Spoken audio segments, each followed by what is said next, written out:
बलूचों की आज़ादी की लड़ाई कोई नई नहीं है। मध्यकाल में जहां वह एक ओर सफाविदों से लड़ रहे थे, वहीं दूसरी ओर मुगलों से लड़ रहे थे। फिर आगे चल करके वह नादिर शाह से लड़ते हैं, फिर उसके बाद अफगानिस्तान के अहमद शाह दुर्रानी से लड़ते हैं। उसके बाद हम देखते हैं आधुनिक काल में वह जो है ब्रिटिश साम्राज्यवाद से लड़ते हैं, और अब वह पाकिस्तान से दो दो हाथ कर रहे हैं।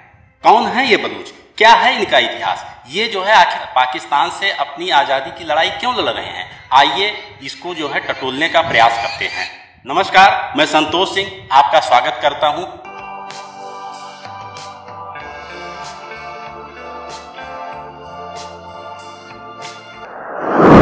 लेकिन किसी भी देश का इतिहास या किसी भी जाति का इतिहास जो है वहाँ के भूगोल से, वहाँ की जलवायु से प्रभावित होता है। जिसका भूगोल नहीं होता उसकी कोई सभ्यता और संस्कृति भी डेवलप नहीं होती। इसलिए बलूचों को इतिहास को जानने से पहले हमें जो है इनका इस क्षेत्र का भूगोल समझना होगा।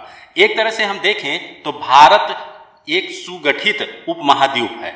इसके उत्तर में ऊंची विशाल जो है हिमालय पर्वतमाला है, इसलिए उधर से जो है आक्रमण करना या जो है विदेशियों के लिए उधर से घुसपैठ करना आसान नहीं था। और हिमालय का ही एक्सटेंडेड पार्ट जो है पूर्वोत्तर में पाया जाता है। यद्यपि वहाँ की पहाड़ियाँ नीची हैं, लेकिन अधिक मानसूनी वर्षा होने के कारण वहाँ बहुत ज़्यादा सघन और दुर्गम वन पाए जाते हैं, इसलिए उधर से भी भारतवर्ष सुरक्षित था।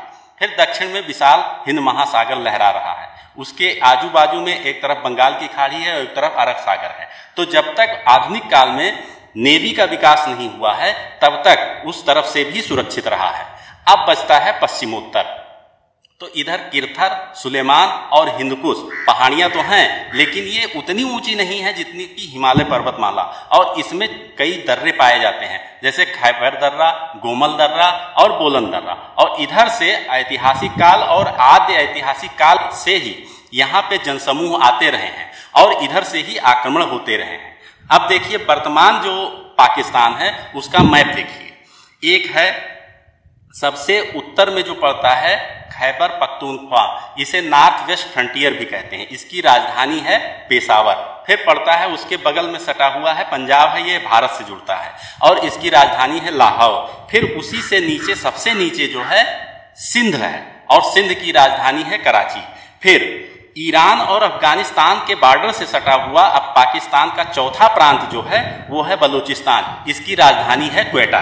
बलूचिस्तान की जलवायु जो है दुनिया की सबसे कठोर जलवायु में से एक है। इसमें ज्यादातर तपते रेगिस्तान हैं और दुर्गम पहाड़ियां हैं। यहाँ उपजाऊ भूमि बहुत कम है। लेकिन हिस्टोरिकली अगर देखा जाए तो बलोच कबीले, बलोच लोग जो है केवल बलूचिस्तान जो वर्तमान में पाकिस्तान का बलोच प्रांत है वहीं तक सीमित नहीं था। ये जो है दक्षिणी अफगानिस्तान जिसको कि सीस्तान कहते हैं या हेलमंद घाटी, उसमें भी बलूच लोग पाए जाते हैं। फिर पूर्वी ईरान में भी बलूच पाए जाते हैं। ये पिंक वाला पार्ट जो देख रहे हैं ये जो है एक तरह से बलूच कबीलों का है। उसके अलावा जो है उत्तर में देखेंगे जो हरा है ये पश्तून है। फिर ये जो है थोड़ा सा पीले रंग का जो सिंध में देखेंगे ये सिंधी हैं। और फिर भारत और पाकिस्तान के पंजाब में जो है पंजाबी ट्राइब पाई जाती है। भूगोल को समझने के बाद अब हम जो है थोड़ा ऐतिहासिक बैकग्राउंड इसका जानते हैं। भारतीय उपमहाद्वीप में मानव ने पहली बस्ती बलूचिस्तान में ही बसाई थी। बलूचिस्तान में जो बहने वाली ये एक नदी बहती है जिसका नाम है बोलन, और उसके आसपास का एरिया जो है कच्छी का मैदान कहलाता है। उसी में एक जगह पड़ती है मेहरगढ़। यहीं पर मानव ने सबसे पहले अपनी बस्ती बसाई थी। भारतीय उपमहाद्वीप की ये पहली नवपाषाणकालीन बस्ती है। यह लगभग 7000 ईसा पूर्व जितनी पुरानी है, अर्थात आज से अगर 2000 साल ये भी जोड़ दें तो आज से लगभग 9000 साल जितनी पुरानी है। यहीं पर मानव ने सबसे पहले जो है कपास उगाना सीखा था। अर्थात वैश्विक मानव सभ्यता के इतिहास में कपास का उत्पादन जो है सबसे पहले यहीं से शुरुआत हुई थी। मेहरगढ़ के अलावा जो है किली गुल मोहम्मद, अंजीरा और पिराक जैसे स्थल भी बलूचिस्तान में पाए जाते हैं। कोची का जो मैदान है आप उसको देखेंगे तो ये थोड़ा उपजाऊ भूमि है, इसीलिए कच्छी के मैदान को जो है बलूचिस्तान का एक तरह से रोटी की टोकरी कहते हैं या ब्रेड बास्केट ऑफ बलूचिस्तान कहा जाता है। फिर अगला चरण आता है सिंधु नदी घाटी सभ्यता का। यह सभ्यता उत्तर में जम्मू में स्थित मांडा से लेकर के दक्षिण में जो है गोदावरी नदी के तट पर दायमाबाद तक उत्तर दक्षिण इसका फैलाव था। और पूर्व पश्चिम अगर देखें तो उत्तर प्रदेश के आलमगीरपुर जो हिंडन नदी के किनारे बसा हुआ है, और बलूचिस्तान में दास्त नदी के मुहाने पर जो सुतकागेन-डोर बसा है, इतनी विस्तृत थी। तत्कालीन कांस्य युगीन सभ्यता कोई भी ऐसी नहीं थी जो इतना ज्यादा व्यापक क्षेत्रफल में फैली हुई हो। इस तरह से इस मैप में आप देख सकते हैं कि यह सभ्यता कितनी बड़ी थी। इसके अलावा जो है हम देखेंगे कई जो है स्थल यहाँ पे फैले हुए थे। सैंधव सभ्यता का समकालीन सभ्यता से भी अब व्यापारिक संबंध थे। जैसे मेसोपोटामिया की सुमेरियन सभ्यता में, सुमेर सभ्यता में जो है जो अभिलेख मिले हैं उसमें 3 शब्दों का उपयोग किया गया है। ये 3 शब्द हैं मेलुहा, ढिलमुल और मगन या मकन। तो मेलुहा की पहचान मोहनजोदड़ो से, और ढिलमुल की या दिलमुल की पहचान जो है बहरीन द्वीप से, और मगन की पहचान जो है या मकन की पहचान जो है मकरान तट से की जाती है। इस तरह से हम देखते हैं कि सैंधव सभ्यता के नगर या बस्तियां पूरे बलूचिस्तान में बिखरी पड़ी हैं। इसी में से एक बस्ती का नाम जो है बहुत इंपॉर्टेंट है, नवसारो। नवसारो में जो है एक टेराकोटा अर्थात मृण मूर्ति, मिट्टी की पकी हुई जो है स्त्री की मूर्ति मिली है, वो पाटी पारे हुई है, और उसमें सिंदूर, लाल सिंदूर का जो है निशान स्पष्ट रूप से आप देख सकते हैं। तो इस तरह से आप देखते हैं कि भारतीय संस्कृति के तार जो है कितने पुराने जाकर के जुड़ते हैं, वो भी बलूचिस्तान से। आज भी भारतीय स्त्रियां, विवाहित भारतीय स्त्रियां अपने मांग में सिंदूर भरती हैं। आद्य ऐतिहासिक काल के बाद जो है इस भारतीय उपमहाद्वीप का ऐतिहासिक काल शुरू होता है, लगभग 600 ईसा पूर्व के आसपास जो है। इस समय भारत पर 2 भीषण आक्रमण हुए, और ये दोनों पश्चिमोत्तर से हुए। पश्चिम से मुख्यतया जो है भारत में आने के 2 रास्ते थे। एक था सोग्डियाना, फिर उसके बाद बल्ख, और बल्ख से बाद जो है काबुल घाटी, और काबुल घाटी के बाद जो है खैबर दर्रे को पार करके पंजाब में प्रवेश किया जाता था। दूसरा जो रास्ता था वो जेड्रोसिया के माध्यम से आता था। तो ये 2 रास्ते थे।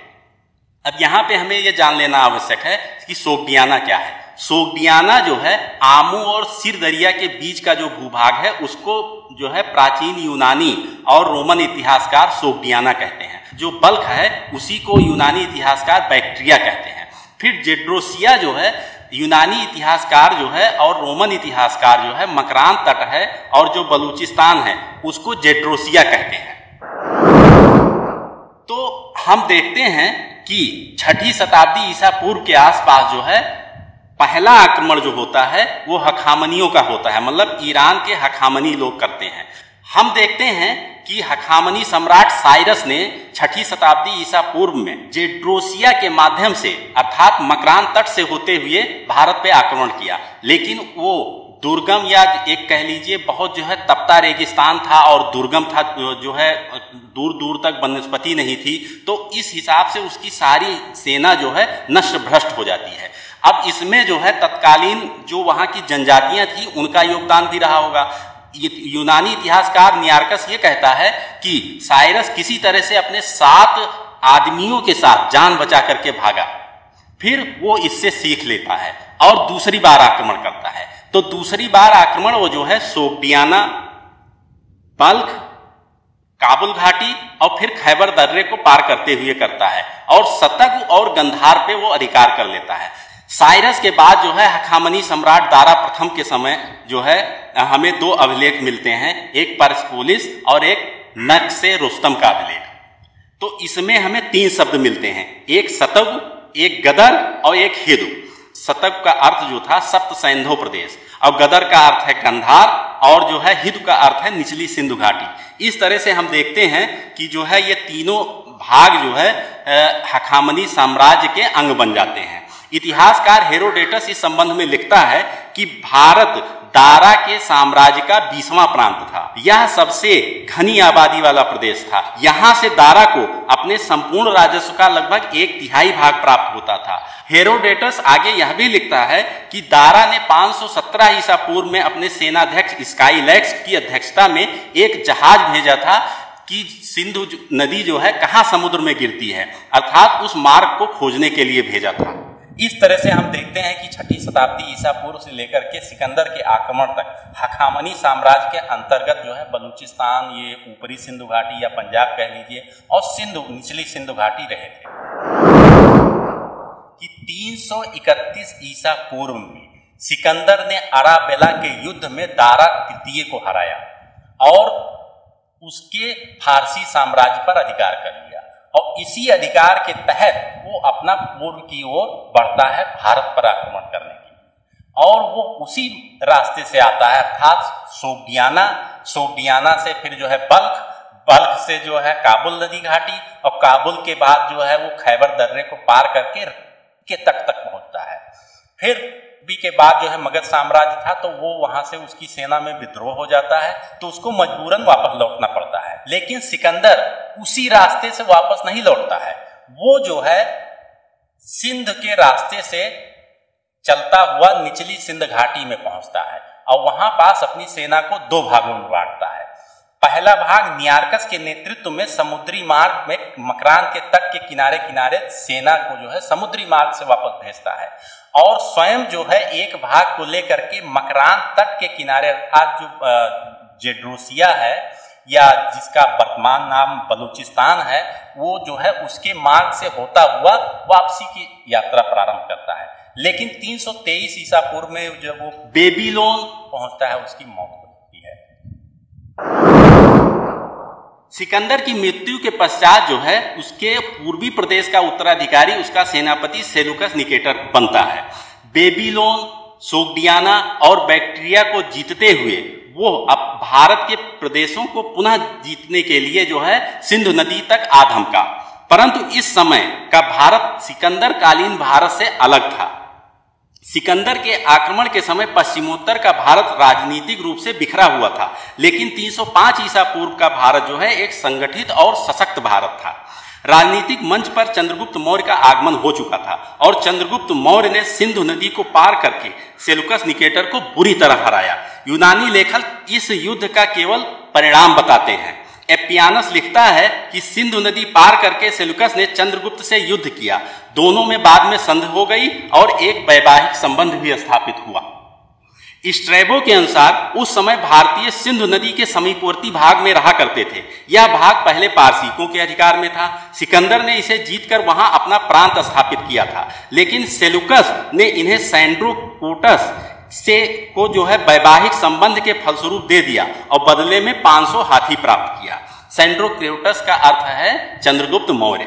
इन विवरणों से ऐसा संकेत मिलता है कि सेलुकस युद्ध में पराजित हुआ था। फलस्वरूप चंद्रगुप्त मौर्य तथा सेलुकस के बीच एक संधि हो गई थी, जिसकी शर्तें इस प्रकार थी। सेलुकस ने चंद्रगुप्त को अराकोसिया यानी कंधार, पेरोपनसिडाई अर्थात काबुल के प्रांत दे दिए, साथ में एरिया यानी हेरात और जेड्रोसिया यानी बलूचिस्तान की क्षत्रपियों के भी कुछ भाग दिए।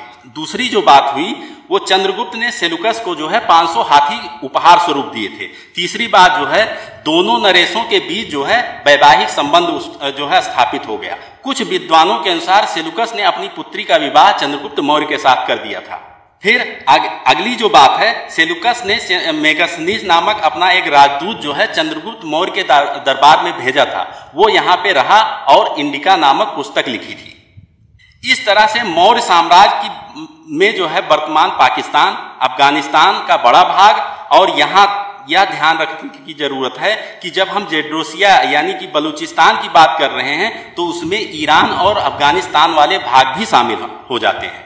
मौर्य साम्राज्य के बाद जो समय आता है उसमें पार्थियन, शक और कुषाण जिनके अधिकार में जेड्रोसिया यानी बलूचिस्तान जो है रहा। उसके बाद जेड्रोसिया और सिस्तान जो है ससानियन साम्राज्य का जो है अंग बनता है। ससानियन साम्राज्य का समय 225 से लेकर 650 ईस्वी के आसपास तक का रहा। इस ऐतिहासिक पृष्ठभूमि से तो इतना अवश्य साफ साफ नजर आता है कि भारत की सुरक्षा के लिए खैबर, गोमल और बोलन जैसे दर्रों की सुरक्षा जो है बहुत जरूरी थी, और साफ साफ कहें तो बलूचिस्तान, कंधार और काबुल तक का भूभाग भारत की सुरक्षा में होना जरूरी था। इस नीति को मौर्य साम्राज्य ने अपनाया जब वह जेड्रोसिया यानी बलूचिस्तान, कंधार और काबुल और यहाँ तक कि हेरात के कुछ भागों को जो है सेलुकस से जो है ले लिया था।